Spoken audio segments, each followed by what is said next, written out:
Państwa bardzo. Good afternoon, ladies and gentlemen, at the panel leader of tomorrow. My name is Estrela Piwoni-Krzeszowska, and I work at the University of Economics in Wrocław, and I will have a pleasure to moderate this panel. And our panelists, we have a lady, Nina Wieretiło, the founder and the president of Educat Poland. Mr. Nemeka Akano, Federal Institute of Technology of Nigeria. Mr. Kamil Janic, the president of Young for Freedom. And David Malinowski, a mentor of our Future Foundation.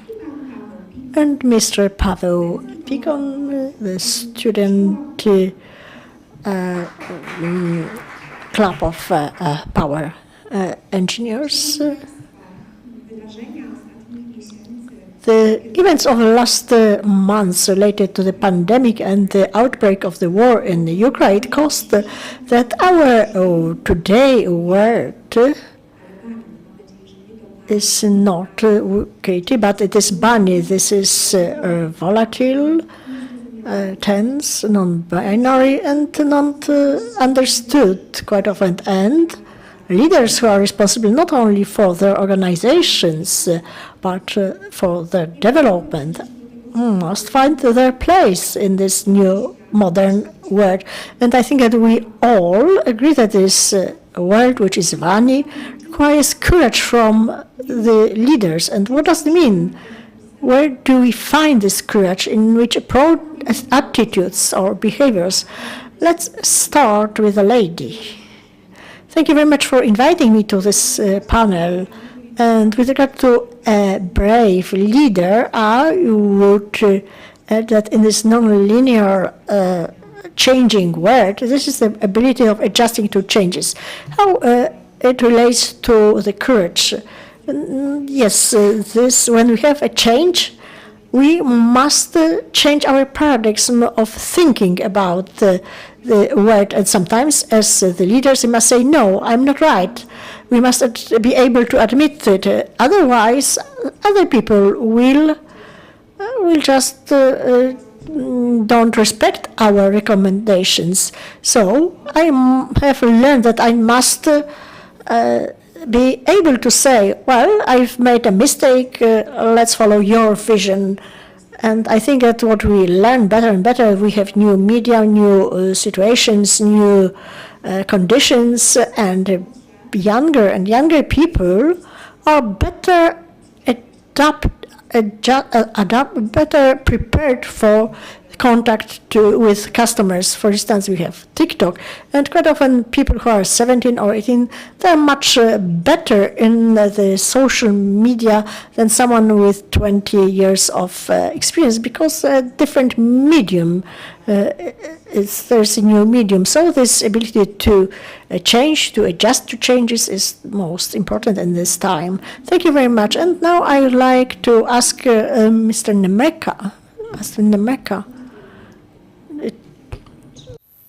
Okay, thank you, everyone. I am most delighted to be here. I must say that I've known fewer greater honors in my lifetime than the opportunity to be a member of this panel discussion. Also, on a personal note, I will appreciate Ms. Kinga Namielska for finding me worthy to, participate in the conference. And I think that is something interesting that today's leaders need. Someone who can believe in you, who believe that your potentials are good enough to find its fullest expression on that world stage of trial. And if we can have more people to believe in the young people of today, then I think that we can at least start early enough to put our models of ideologies into practice and see if it's workable. And if it's not workable, then we can have more opportunities to at least try to correct our errors in time. So talking about the leaders of tomorrow, I think that we as youths here, the youths of today are the leaders of tomorrow. And as Nina said, it's important for us to admit that our ideologies may not be the perfect examples of, leadership. But when we feel that there are some errors in it, it's important for us to open our mind, apply humility of intellect, to know that, okay, we have gotten it wrong. Then we can find solution, we can collaborate, we can seek ideas, new ideas, to engage ourselves, to come back to the table and ask ourselves, what can we do to make things work? Thank you. Thank you very much. I może pan... And maybe Pavel. Yes, of course, I cannot disagree. I must agree with my colleagues, but I would like to point out a different aspect of courage in leadership as regards young leaders. This is something I can see on a daily basis, I would say, in practice at my studies. And this is courage to want to lead a group. And this is not as obvious as it seems, that every leader wants to lead or can do it. And there's my favorite visualization. For me, a courageous leader means someone who, if he's an officer at war, shouts to his soldiers, "Follow me," and he leads them at the battle. As a contrary to a general who sits behind the front lines in the bunker and only make phone calls or telegrams and issues orders. And I think that quite often in life we can distinguish as two types of leaders, and I think that the one is much better than the other one. We can notice that there are people who can work more than others, and they require only part of their commitment from their subordinates or colleagues in an organization. And there's the other type of leader who requires quite a lot from his people, from his colleagues, but he sits in a bunker and is not ready for shooting from the enemy. But I think that this is the courage of a leader, which is needed in today's time. Thank you very much for this speech. I think we can think which one is a leader and which one is, I'd say, manager or supervisor of the organization. And Kamil, what is your idea about the leader's courage? Can you hear me? Yes. Thank you very much once again for inviting me here. I agree with everything that has been said, but I would like to add one issue. We should ask ourselves a question and answer this question: who is a leader? And in my opinion, being a leader is to make decisions, to indicate a path for a route for the group, and it follows another feature of a leader. This is responsibility for this chosen road for the group, responsibility for the opinion, for advising, and the mandate of leaders for decision making, for setting the track, the route for the whole group. The mandate can be given democratically or from the top, but this is related to responsibility for the road we can show to our people, to analyze so that our activities are well performed. And there's another issue which, in my opinion, is also relevant, and people do not talk about it in the context of being a leader. And this is awareness that when you are 20 years or 20 something, you wouldn't say that it's not possible, but it is really difficult to be the best in any area at this age, because at this age we only learn, we gain experience. So it's worth bearing in mind. And I'm talking on the basis of my experience when I was so young. Now I'm 20. But yes, this is also my experience. We should be aware that we have some ideas and that we do not know everything at this age. So we should be sure in decision making. The self-confidence is necessary, but we also must be courageous, must have the courage to admit a mistake. This is important at every age, but it's worth thinking, especially when you are a young person, to realize it, because it's key for the development. Thank you very much. And David?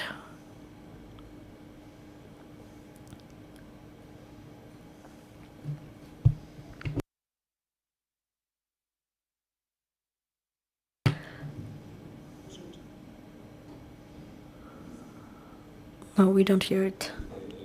Okay. Here we have collaboration within a team in this panel. So, ladies and gentlemen, dear guests, dear panelists, thank you very much for inviting me to this panel. From my perspective, as a leader, leader's courage, I think that the most important is this English saying, which I have learned as a young lawyer.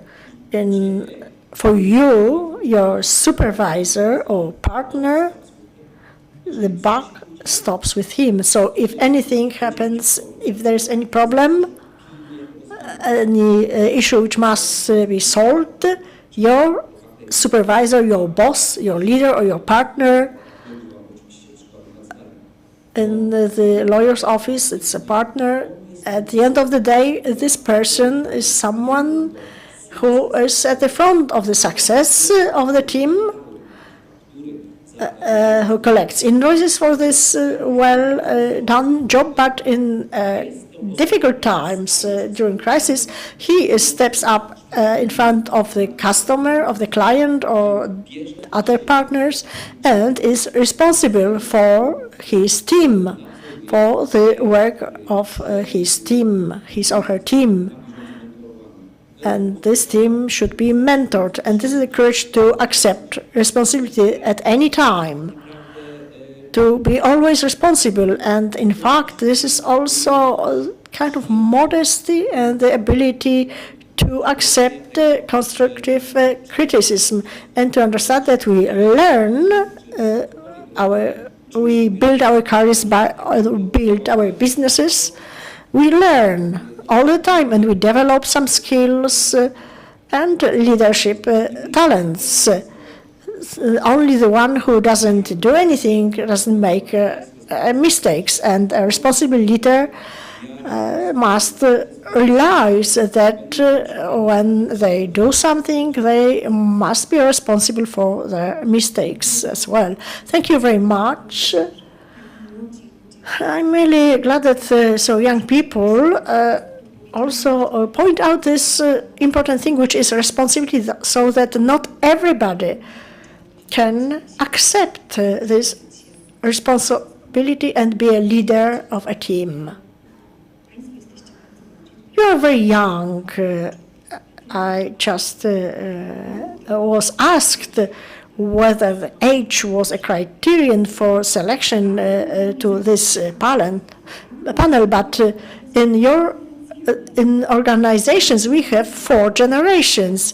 We have the so-called baby boomers, we have the X generation, Y generation, millennials, Z seats. I'm not going to tell to which one I belong, but I do not qualify to the same age group as our panelists. But from the perspective of young people, what is leadership like when you have various generations in your organization? So let's start from the gentleman from the lawyer's office, as you have the microphone. What is this transfer of power or responsibilities in your organization? Can you give us some examples of collaboration between various generations in your organizations and the challenges? Yes, I think that I'm still a fairly young person, and I must say that even because of my experience and I'm always open to experience of my older colleagues who work 5 or 10 years longer than myself. Well, I hear, but we observe that young people who come to work to any organizations or corporations or other social structures like foundations, NGOs, or any professional organizations, banks, and so on, the young people now are less patient as regards their requirements, the feeling or momentum for the development. And when I was brought up as a professional, we were introduced to some structures. We had some structures, training programs, and thanks to this training and the stages of development as young, we went through it as young professionals. And now, when I work with younger people, with interns, junior associates in my organization, in our lawyers' offices, I can see that people come and they have very little experience. They are still students. They get very simple tasks, like filling simple applications or writing simple letters. But they have this expectation. They want to do something more complex, more difficult. And quite often it is the case that these people are not ready to do, not during the first year of their employment, to deal with more complex matters on their own. So this career path, well, it's different now from the perspective of young people than it was, let's say, 10 or 15 years ago. But we live in more dynamic and faster times, and the last few years has shown this really incredible running life, the speed of life from COVID to the situation we have now, the coming recession. So we have much higher speed of life, and we need to address these needs and to meet with young people somewhere in between their ambitions and the real career path of young professionals. So, Kamil, how is it with you? I could smoothly move to the topic that I mentioned during the first. So from it's important to cooperate with sectors where there are people who are older and have more experience. And in my opinion, it's important to have aware of what I have mentioned before. So if we don't have experience, then we're opening ourselves the field to gain this experience. And, we have to make errors, and we have to have the willingness and the courage to learn from those errors and draw conclusions that will mean that in the future, like in my sector, like the work in the youth parties, Youth for Freedom, It's an introduction to working in your adult life in political parties or other organizations. Thank you very much. Student organizations composed of young people only. So how do you perceive the lecturers who are older than you? And what about the generational differences? How do you overcome those? I would agree with the previous speaker, but I would also draw attention to one very important element which I observe in cooperation between the student and the professor, or the student and some professionalist from the industry or sector that we invite to a conference or some other event. I'd say it's very important what Kamil has said here, which is the awareness that we are dealing with people who are more experienced than we are and who probably have more knowledge. They have a bigger set of experience, and it's very important for us to remember that. However, having said that, we must never forget that in this kind of cooperation, it is us who also are empowered, especially if we're not just a student who attends the lectures of a given professor, but we are a student organization that enters into some kind of an agreement with the professor. Let's say we will invite them to our event. The professor will cooperate on some scientific research project. So it's important that the student organization is empowered, and as such, well, we must not forget, and neither should our partner, that is the professor or the representative of business, that this dynamic is not a slave-like, but a partner-like relationship, even though there is a difference of experience. However, if we're talking about business and academia and organizations and the professor, there is both empowerment and mutual respect.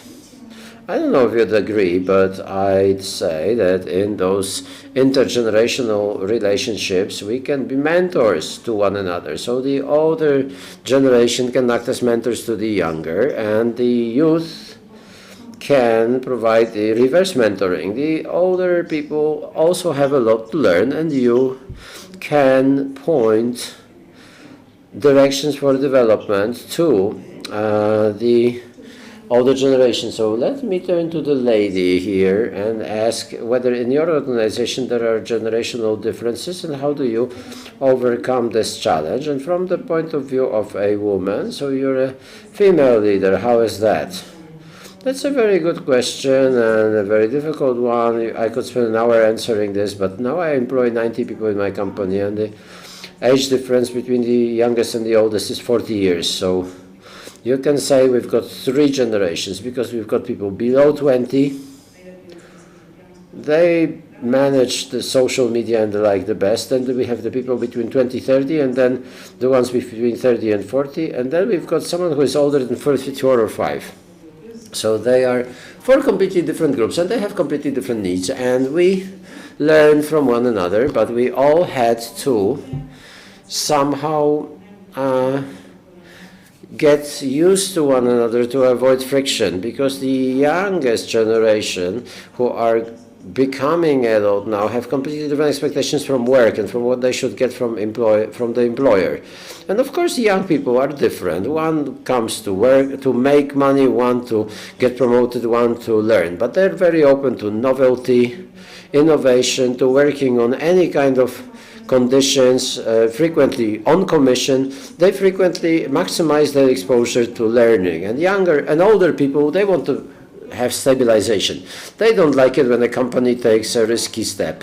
When we took the step of entering a risky market, we had a rather unfavorable reaction of the people who had to learn anew, because not all the older people in our company had to know English. And at one point we had to say, well, certain tasks have to be split in such a way that some of your tasks have to be taken over by a younger person, because they have to communicate in English, because we are hiring people from outside of Poland in order to provide services to Ukrainians. And younger and older people not only had to reach some agreement, but they had to learn from one another and transfer roles from one to another. And I was witness to many dialogues where the older person had this approach, like, you're not going to tell me how to do this, because I was doing this before you were even born. I was already setting this up. I was setting up a marketing campaign. Well, unfortunately, we all must realize that such language is no longer acceptable, and it is the role of the leader, a very important one, to say that and to communicate this. And with regards to female perspective in this whole thing, I spent the last 1.5 years sourcing funds for my company. I have met 150 VC funds. I have an Excel where I recorded that, so I actually know the number.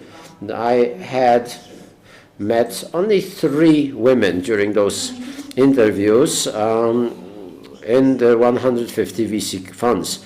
Now, all over the world, VC funds will give money for developing a company to 1% of women. So if there is a team that is composed of women, 9% to mixed and the rest to male-only teams. So women don't feel in the right place at all to either go to a VC fund or to set up a startup. So this is a natural situation then, which drives itself. The male-only situation drives itself. I don't like the data that women are better leaders, men are better leaders, because it's highly subjective and it depends on your decision. Is it more important to be empathetic or successful or what? And every dollar invested by VC funds in startups, women generated 62 cents per dollar and men 37.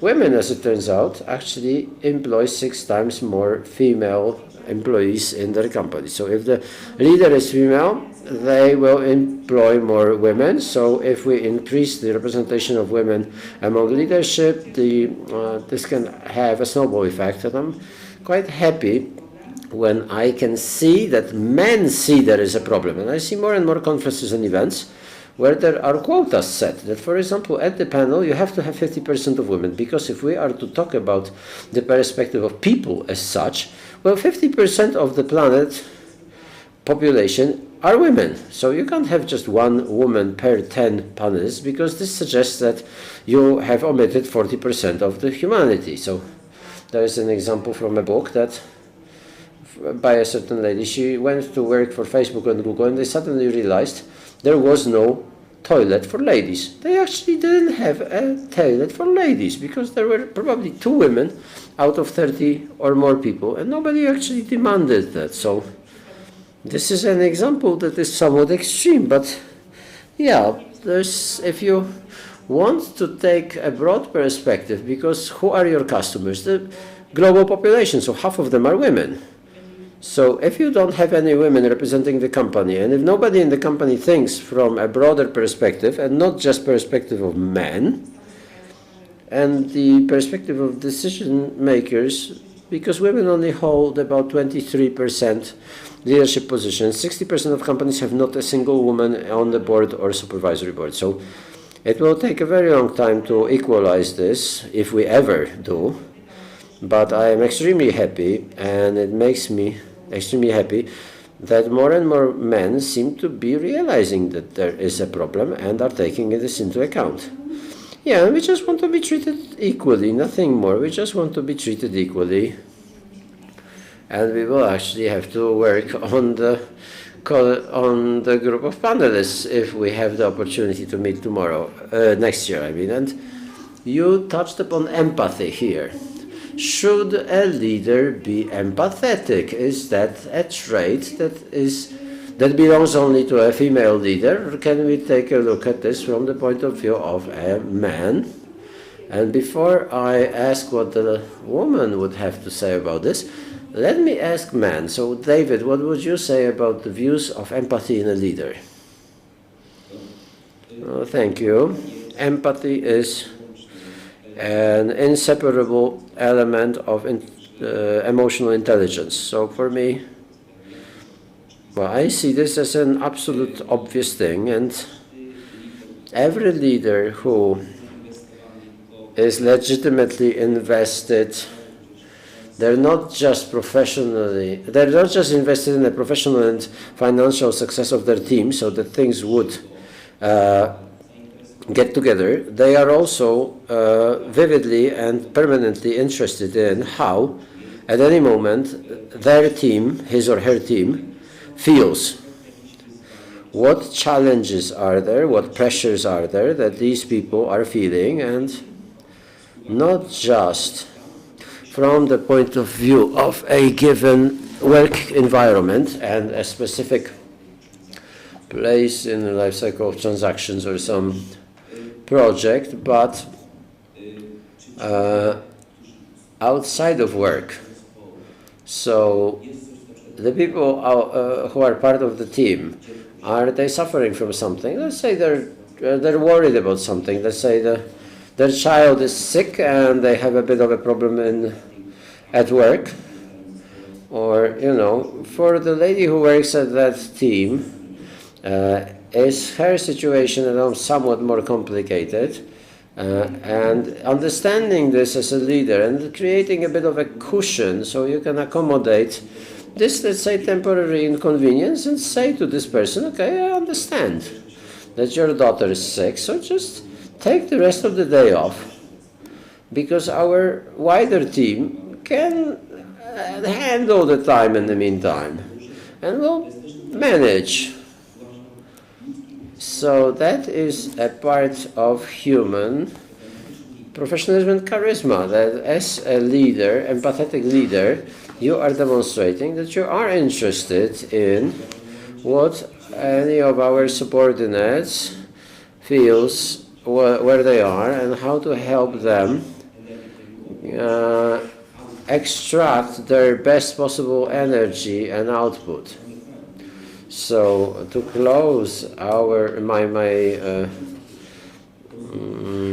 reasoning, every good leader, empathetic one, realizes that they and their team as a total make up something bigger than if they were separate, uncoordinated, free agents. So empathy is extremely important, and me, as a person who supervises people who are younger than me, I cannot imagine that I would not be lively interested and that I wouldn't read messages that I should be getting from them that they are trying to communicate verbally or non-verbally. Well, I would say that emotional intelligence is not female or male. It should not be assigned to a leader considering just because of their gender.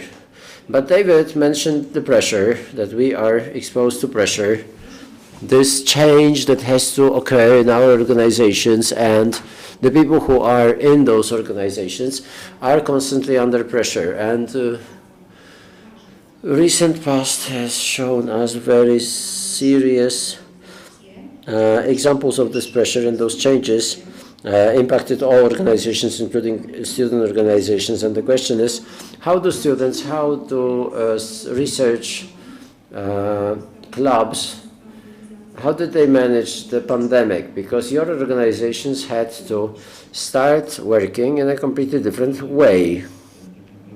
Yeah, very much so. The last 2 years, first we had a pandemic, now we have the Ukraine war. From my field, that is organizations, student organizations and research clubs, that was it turned the whole paradigm of our activity upside down. When we got the first wave of COVID at the beginning of March, every research club at the university stopped. All the universities closed down. Everyone got locked in their houses due to the virus.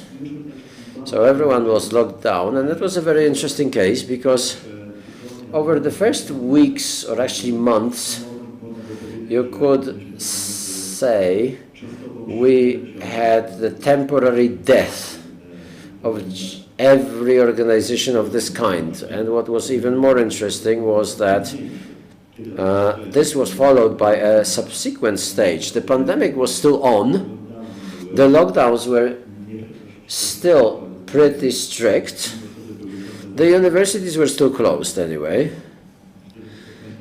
You may all remember the hour for the seniors at school, at shops and things like that. And I have to say, sorry as I am, that the way I assess this, the majority of organizations, at least in my field, at the SGH, Warsaw School of Economics, failed over the time. So during the lockdown, they died down. And I could finish at this point, but there were organizations that very rapidly adjusted to this suddenly changing paradigm. I saw that webinars and online meetings mushroomed. Everything that used to happen at the university, as if touched by a magic wand, was transformed into online.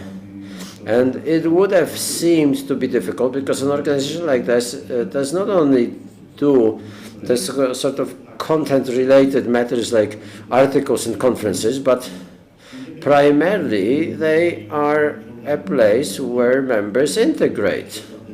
And of course the pandemic made that extremely difficult. And I think that was the killer factor that led to the death of certain student research clubs. So the collapse of any personal integration between the members. And that led to less involvement, so less active participation in the organization, and that led to the collapse of those organizations. But on the other hand, there were clubs, there were organizations that actually managed the challenge well. They organized some kind of integration online on some Discord or other platform. And it was quite incredible how an organization like that could change and adjust to such difficult conditions. Yeah, but among all those changes, where you say that some people managed, some people adjusted, and some failed, but was there really a leader who managed to attract people who found their place in the new reality, or was that a grassroots initiative by the members? I'd say that in the majority of cases, those were activities by the leader and possibly several leaders in the management of the organization.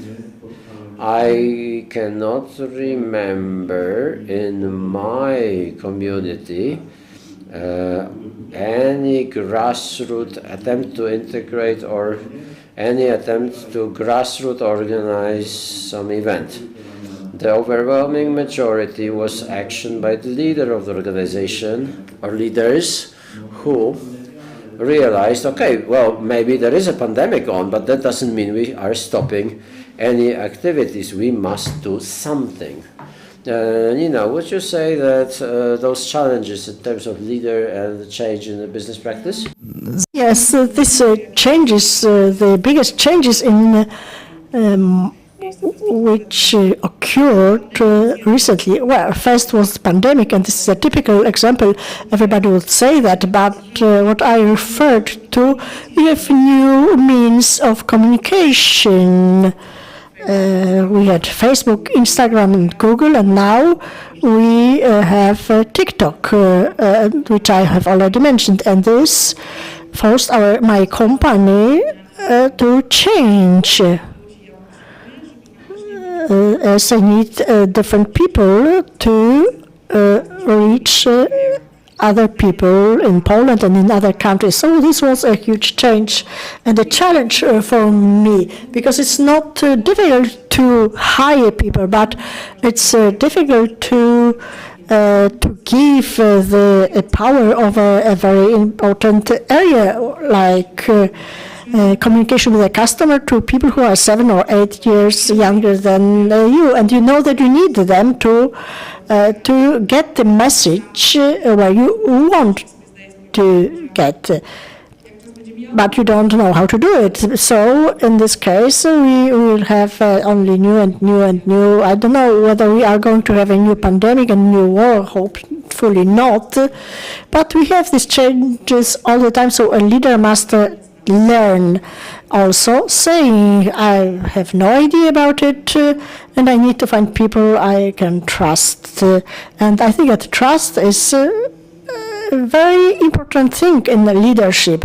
I studied business and economy and management in Oxford University, and every week we were discussing different issues, and then we had 1 week concerning changes between management and leadership. Leadership is about processes, and management is about people, and none of the processes happens on its own. It is done by people, and we have this framework of thinking that management are processes. You can set the processes, you can transfer process to a different person, and this person, well, a manager can be replaced easily, but leadership and the leader is something different. A leader is someone who can convince people to follow his vision, whether it's good or wrong, and sometimes it's a very bad situation.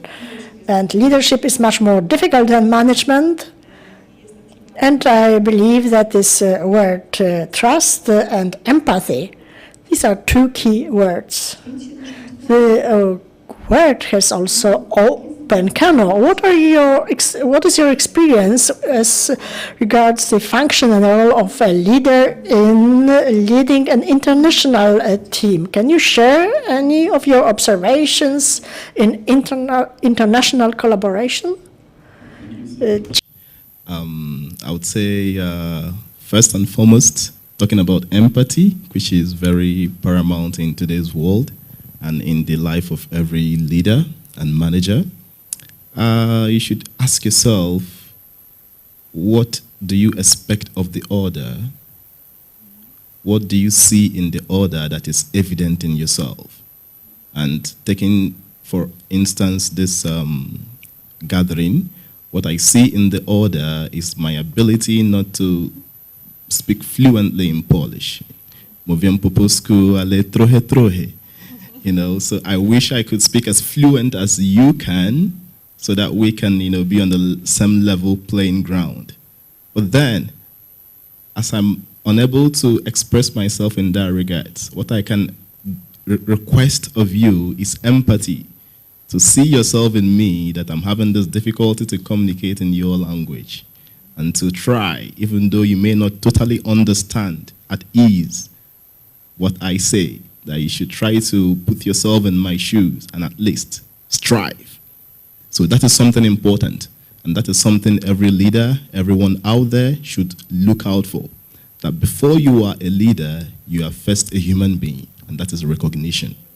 So being a leader is just an extra added responsibility, which every other person may have the opportunity to assume that role.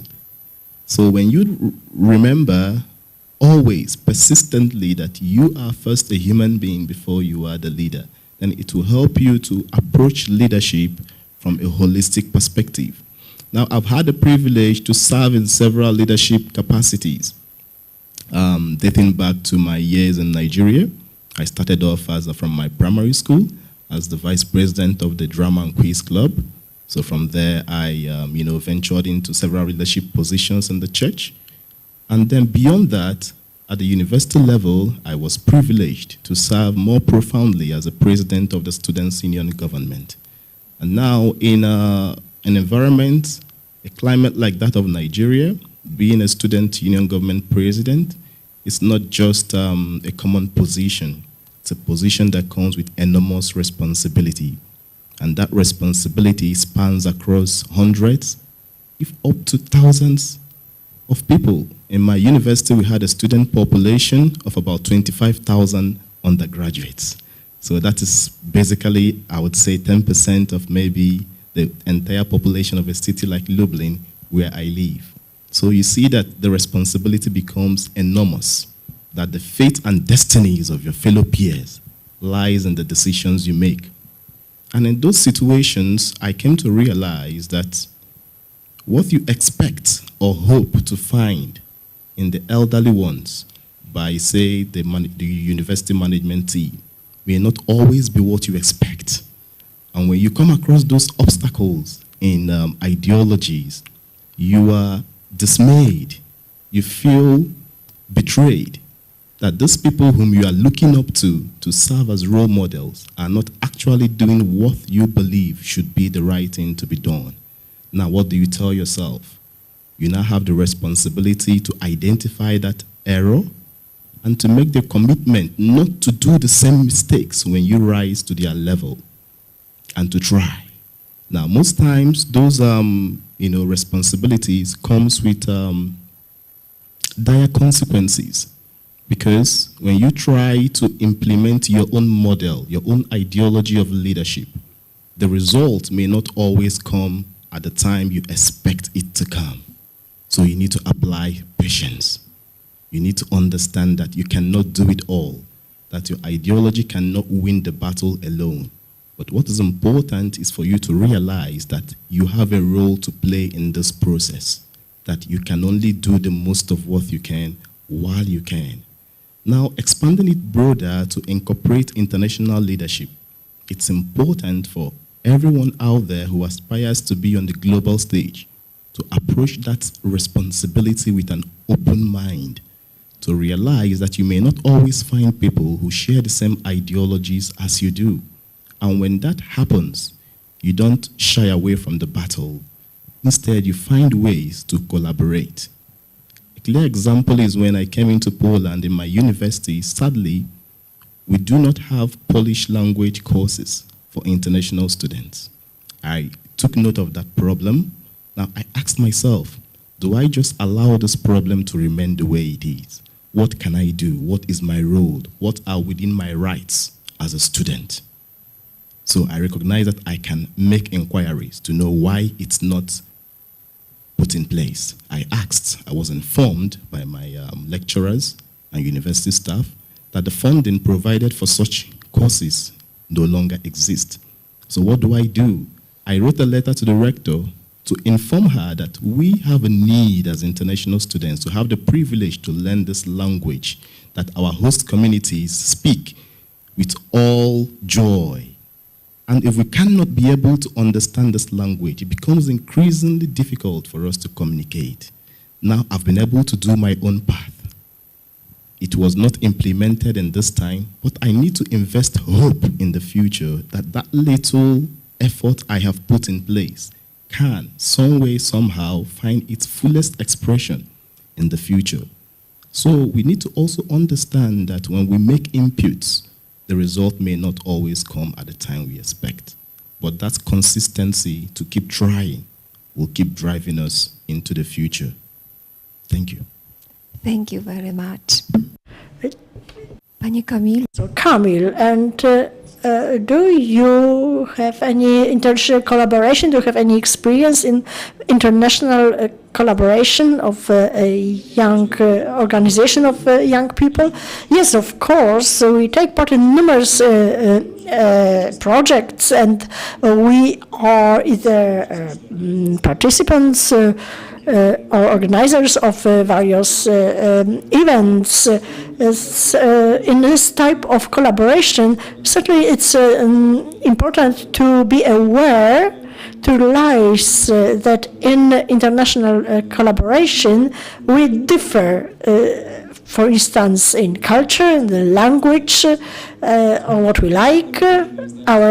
So this individual approach is key to have this international collaboration, especially for the young people, for freedom. We do not have this international collaboration, but I think it's a good opportunity to have it, to start it.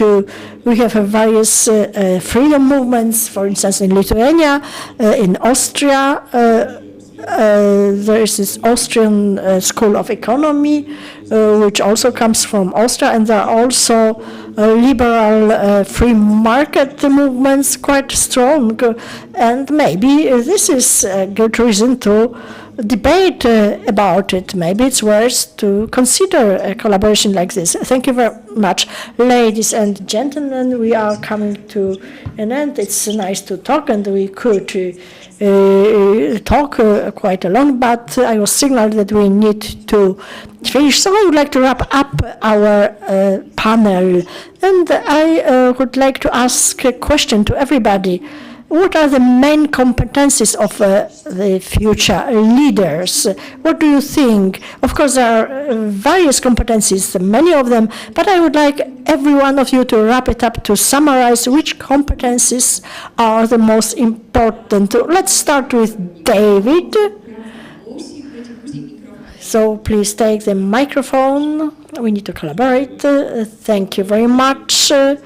Yes, so if we're running out of time, so very shortly and concisely, I would tell that the features of a leader of tomorrow, it should be courage and responsibility for themselves and for their people, for people who help them and support them.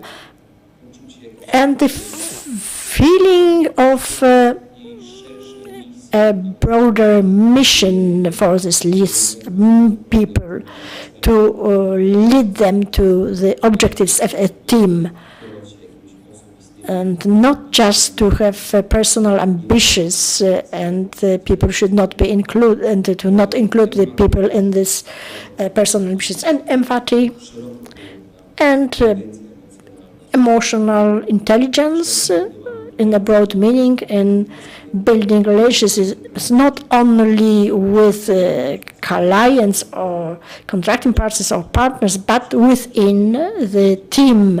This is also very important, and it will be more and more important. And the next person, Kamil. Yes, as I have already mentioned, responsibility, and I would like to end with responsibility, but there's another issue without which our talk would be incomplete. It is engaging young people in business, in entrepreneurship. So these are the challenges related to the Polish tax system, which is one of the most complicated systems in the whole European Union. We have a record number of hours for understanding the taxes.